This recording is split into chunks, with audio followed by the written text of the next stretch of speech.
চৌপাশৰ কংক্ৰিটমুখী প্ৰতিযোগিতাৰ মাজত থিয় হৈ ৰৈছে এটা খেৰীঘৰ। আধুনিকতাৰ ধামখুৰীয়াত হেৰাই যোৱা খেৰীঘৰ আজিও যেন সজীৱ। নলবাৰীৰ হামলাকুৰৰ জিয়াৰ আলীৰ পৰিয়ালটোৱে আজিও দশকটো এনে এক খেৰীঘৰতেই কটাইছে জীৱন। কংক্ৰিটমুখী প্ৰতিযোগিতাত নলবাৰী জিলাৰ শেষৰটো খেৰীঘৰ নলবাৰী। আধুনিকতাৰ ধামখুৰীয়াত ক্ৰমাৎ হেৰাই যাবলৈ ধৰিছে ৮০-৯০ দশকৰ পূৰ্বৰ এক মধুৰ স্মৃতি। মানৱ সমাজত কংক্ৰিটমুখী প্ৰতিযোগিতাৰ মাজতো গ্ৰামাঞ্চলত এক সুকীয়া স্মৃতি আজিও সজীৱ হৈ আছে নলবাৰী জিলাত।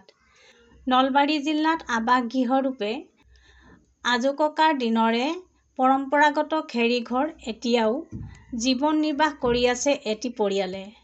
জিলাখনৰ হামলাকুৰ গাঁৱৰ জিয়াৰ আলীৰ একমাত্ৰ বসতি স্থানৰূপে তেওঁৰ পৰিয়ালৰ সৈতে খেৰীঘৰৰ চালিৰ তলতেই কৰি আছে জীৱন নিৰ্বাহ।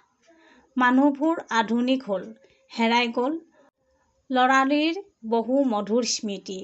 গাঁৱৰ চুবুৰীৰ সকলোৱে একেলগ হৈ খেৰীঘৰৰ খেৰ গঠা ছবিবোৰ হেৰাই গ'ল।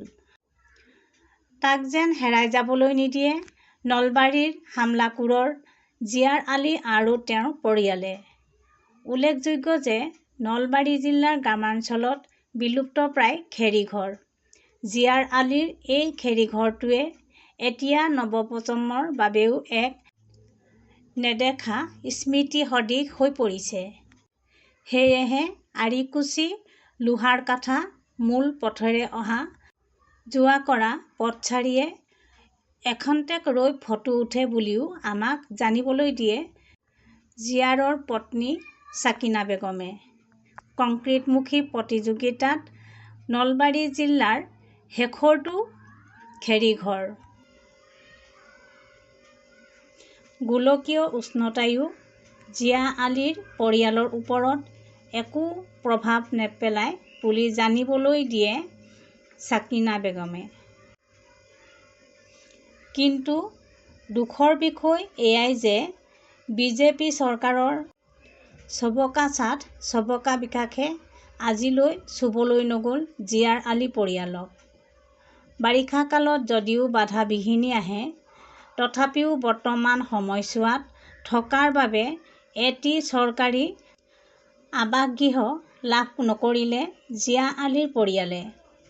ইয়াকে লৈ দুখ প্ৰকাশ কৰি পত্নী ছাকিনা বেগমে স্থানীয় বিধায়ক তথা অসম চৰকাৰৰ কেবিনেট মন্ত্ৰী জয়ন্ত মল্ল বৰুৱালৈ অলপ সহায়ৰ আহ্বান জনায়। উল্লেখযোগ্য যে সমষ্টিৰ পুনৰ নিৰ্ধাৰণৰ পূৰ্বে জিয়াৰ পৰিয়ালটো অৰ্থাৎ হামলাকুৰ গাঁওখন আছিল বৰক্ষেত্ৰী সমষ্টিত।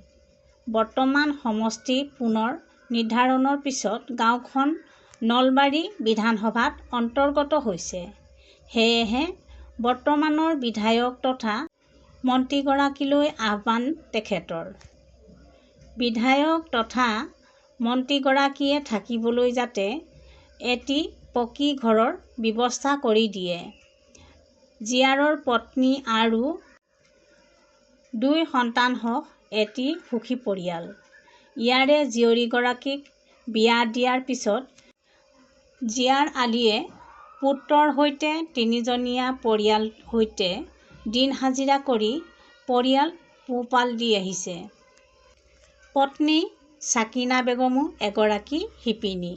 তাঁতশালত বিভিন্ন কাপোৰ লগাই বিক্ৰী কৰি পৰিয়াল পোহপালনত সহযোগ কৰি আহিছে স্বামীক।